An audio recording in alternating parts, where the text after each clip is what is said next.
नमस्कार दोस्तों। आज मैं दिसंबर मंथ के बारे में बता रहा हूँ। आज 25 दिसंबर भी है और आज क्रिसमस भी है। क्रिसमस के अवसर पर मैं सभी देशवासियों को, खास करके ईसाई समुदाय के लोगों को बधाई देता हूँ। लेकिन दिसंबर मंथ भारत के लिए किस तरह खतरनाक रहा है, उसी का विश्लेषण मैं कर रहा हूँ। और न किसी शासक ने आज तक जवाब दिया कि दिसंबर मंथ जो भारत के लिए डेंजरस बना हुआ है, उसे कैसे दूर किया जाए।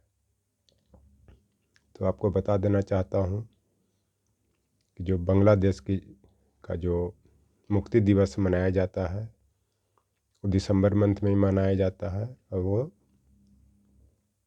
शायद 18 दिसंबर है।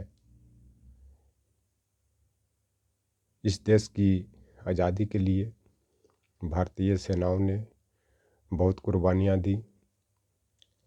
खास करके तत्कालीन प्रधानमंत्री श्रीमती इंदिरा गांधी, जिनको वाजपेयी जी भी दुर्गा के अवतार कहते थे, उनका महत्वपूर्ण योगदान रहा है। किंतु फिर आज ये दिसंबर मंथ भारत के लिए, बांग्लादेश के लिए डेंजरस बना हुआ है, क्योंकि वहाँ पे लोकतांत्रिक सरकार को विस्थापित करके शेख हसीना को भारत भागने के लिए मजबूर होना पड़ा। अभी जो संसद के दहलीज पे जो घटना घटी, जो भारत के इतिहास में कभी ऐसा घटना नहीं घटी थी, जहाँ पे विपक्ष और सत्ता पक्ष के सांसदों के बीच में धक्का मुक्की हुई, जो एक तरह से लोकतंत्र के सर्वोच्च मंदिर को कलंकित करने वाली बात है। आपको 6 दिसंबर 1992 ईस्वी में जो अयोध्या में बाबरी मस्जिद का विध्वंस हुआ, जिसके परिणाम स्वरूप देश में अशांति फैली, दंगे फसाद हुए, उसी समय कल्याण सिंह की सरकार को बर्खास्त कर दी जाती है। उसके बाद 16 दिसंबर 2012 ईस्वी में निर्भया की डेथ होती है, जो निर्भया गैंग रेप के नाम से जाना जाता है, जो चलती बस में उसका बलात्कार किया गया, जिसके परिणाम स्वरूप उसकी डेथ होती है। आपका जो 1989 ईस्वी में जो कश्मीर में पंडितों का पलायन हुआ, वो भी दिसंबर मंथ से ही प्रारंभ हुआ था। वो जनवरी आते आते लगभग वहाँ से पंडितों का पलायन बड़े पैमाने पर होती है और बड़ी संख्या में पंडितों की हत्या भी की जाती है। आपका कारगिल का भी संबंध दिसंबर मंथ से ही जुड़ता है, जो 1999 ईस्वी में कारगिल युद्ध के नाम से भी जाना जाता है। इसका जो षड्यंत्र था वो दिसंबर मंथ में ही रच दिया गया था, जिसका पता वो मार्च अप्रैल 1999 में चला, जिसके परिणाम स्वरूप मई से जुलाई तक भारत और पाकिस्तानी घुसपैठिए और पाकिस्तानी सेना के बीच में युद्ध हुआ। लेकिन अंततः भारतीय सेना को ही विजय मिलती है। आपका जो विमान का हाईजैक किया गया था, वो 24 दिसंबर 1999 ईस्वी में ही किया गया था।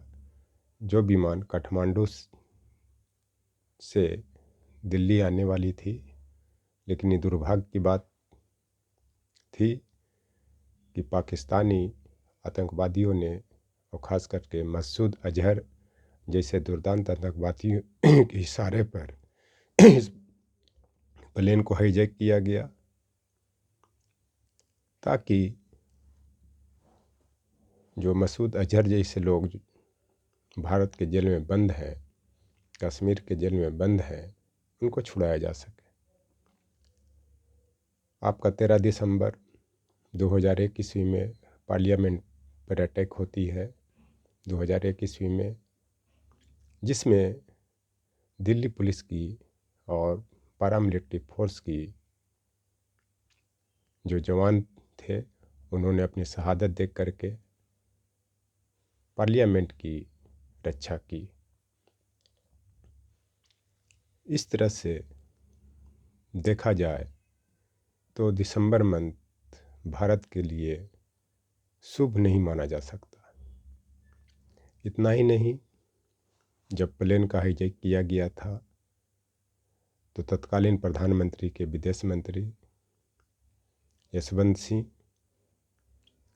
अपने साथ मसूद अजहर और इनके 2-3 साथियों को लेकर के कंधार तक पहुँचे, जो अफ़गानिस्तान का इलाका है। वहाँ पे उनको छोड़ा गया, जिसके परिणाम स्वरूप भारतीय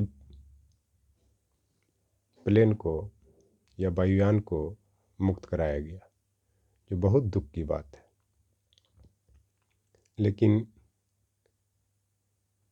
आज तक कोई भी भारतीय शासक इसका जवाब नहीं दे पाए हैं। तो एक तरह से ये ब्रिटिश काल में भी जो घटनाएं घटती थी उसका ब्रिटिश शासक कोई जवाब नहीं देते थे। तो उस समय के छायावादी कवि जयशंकर प्रसाद ने ब्रिटिश सत्ता पर प्रहार करते हुए और ब्रिटिश शासक से जवाब मांगते हुए कहा था कि तुम कनक किरण के अंतराल में लुक छिप कर चलते हो क्यों, ये लाज भरे सौंदर्य बता दो, मौन बने रहते हो क्यों। आज कवि शासक का यही हाल है भारत में कि खूब लुक छिप के चलते हैं, लाज भरे सौंदर्य, शर्म भी नहीं आती है, लेकिन श्रृंगार करके सौंदर्य रूप धारण करके वो घूमते रहते हैं और उसको डिफेंड करते हैं गलत चीज़ों को। क्योंकि ये जो कविता की 2 पंक्तियाँ जयशंकर प्रसाद ने महिला को प्रतीक बना करके कहा था, जो ब्रिटिश सत्ता पर ही प्रहार किया था, और ख़ास करके ये जो बातें कहीं जो छायावाद का दौर 1920 से 36 ईस्वी के समय का है। उस समय भारत में असहयोग आंदोलन, खिलाफत आंदोलन का प्रारंभ होता है और वो लगभग 1922 ईस्वी तक चलता है, जो कि गांधी जी इसको स्थगित कर देते हैं। उसी तरह से आज भारत के शासक जब चीन, पाकिस्तान से युद्ध की संभावना बनती है तो भारतीय शासक भारतीय सेना को पीछे हटने के लिए मजबूर कर देते हैं। जिस तरह से महात्मा गांधी ने असहयोग आंदोलन को समाप्त कर दिया, शायद असहयोग आंदोलन चलता रहता तो भारत हो सकता था कि 1925 ईस्वी में भी आज़ाद हो सकता था। लेकिन उन्होंने असहयोग आंदोलन चला करके भारत की क्रांति को, भारत की स्वतंत्रता आंदोलन को कमज़ोर कर दिया।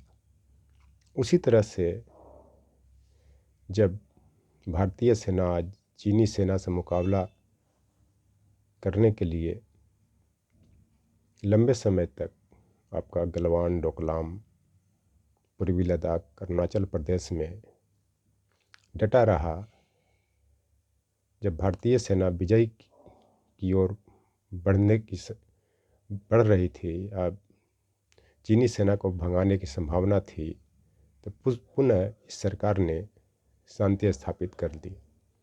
तो इस तरह से देखा जाए तो ये जो आज का छायावाद का जो कविता की दो पंक्तियां हैं, जिसे जयशंकर प्रसाद ने कहा है, वो आज के संदर्भ में आज के वर्तमान शासक पे ये सही साबित होता है। इस चलते दिसंबर मंथ को बहुत ही सतर्कतापूर्वक देखने की ज़रूरत है और पिछली घटनाओं को याद रखते हुए दिसंबर मंथ को किस तरह से भारत के लिए सफल बनाया जाए, इस पर विचार करने की ज़रूरत है। थैंक्स।